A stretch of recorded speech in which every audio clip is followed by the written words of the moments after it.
Hey folks, George here. Right now we're going to continue with the discussion of the controversial moral issues surrounding abortion.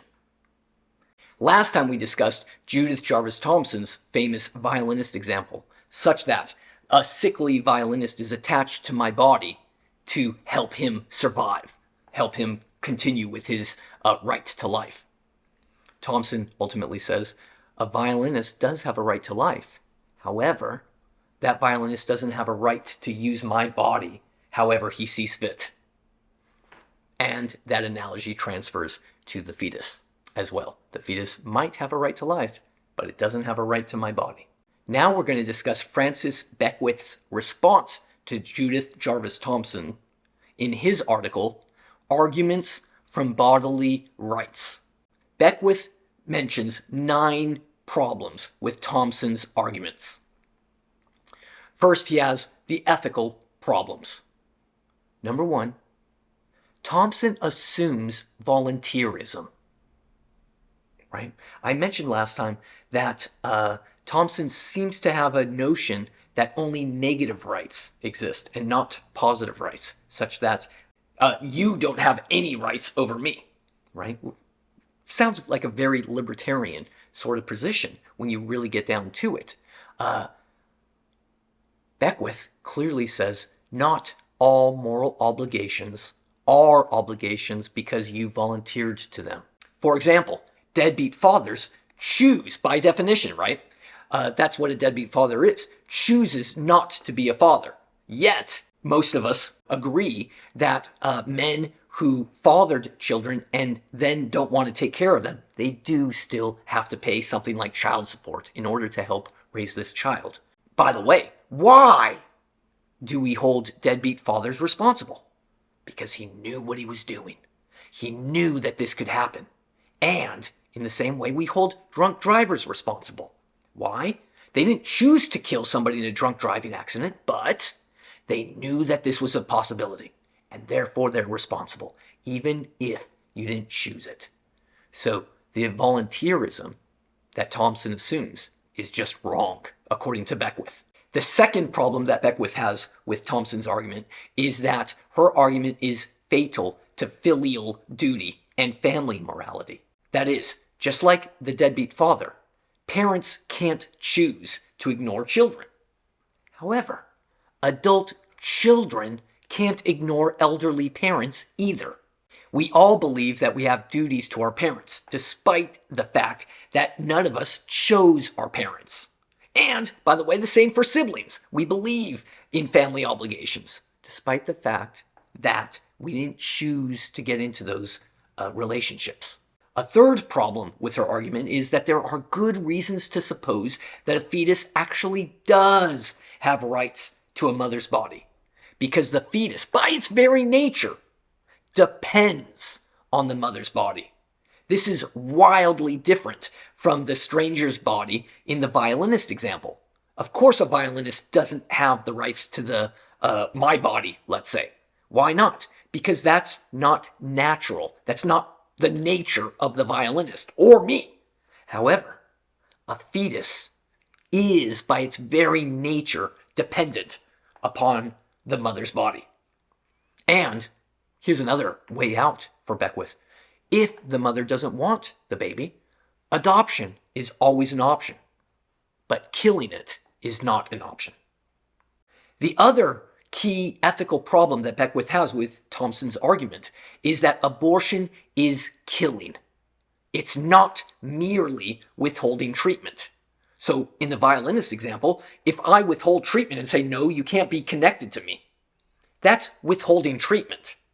Whereas abortion is the actual killing and, destruction of the fetus. The Good Samaritan example is not the same as pregnancy. And by the way, if it were a child whom you refuse to feed, you are not merely letting it die. We all say you can't just let your child die. You actually killed your child by not feeding it. Here, to me, is as strong or as weak as you might think Beckwith's other reasons are, and other problems are with Thomson's article. For my money, this is, to my sentiments, to my rationale, the strongest reasoning that Beckwith has. Imagine you find a baby on your doorstep in a basket. Somebody leaves a basket on your doorstep. Thomson's logic seems to suggest that you are allowed to simply step over the baby and say, it's not my problem. Beckwith suggests, I'm not sure that's accurate, right? Beckwith suggests we do have obligations to a baby that's left on our doorstep, right? We do have real moral obligations to this thing. Now, let's go to the legal problems that Beckwith has with Thomson's argument. And he takes this idea from Noonan. He says trespassers, by the way, do have rights to stay if the outside environment is harsh enough. So, if a burglar steals into my home in the middle of the night, and then all of a sudden there's a terrible storm or something outside, let's say a snowstorm or blizzard happens overnight immediately, I do not have the right to simply kick out the trespasser, right? And so presumably the argument goes for fetuses. Yes, even if the fetus is trespassing over your body, there are legal traditions that say trespassers sometimes do have rights to stay on some property, right? Furthermore, all states impose obligations on parents to give the most basic care to children. Even child protection laws reflect the deepest moral intuitions about parental responsibility.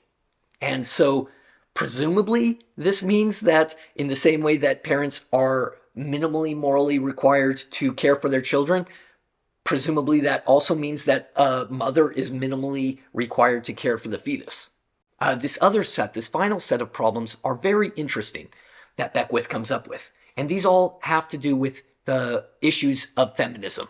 It's interesting, coming from a feminist, let's say, Beckwith says, that Thomson is trying to say that a woman who's pregnant is somehow incapacitated by pregnancy.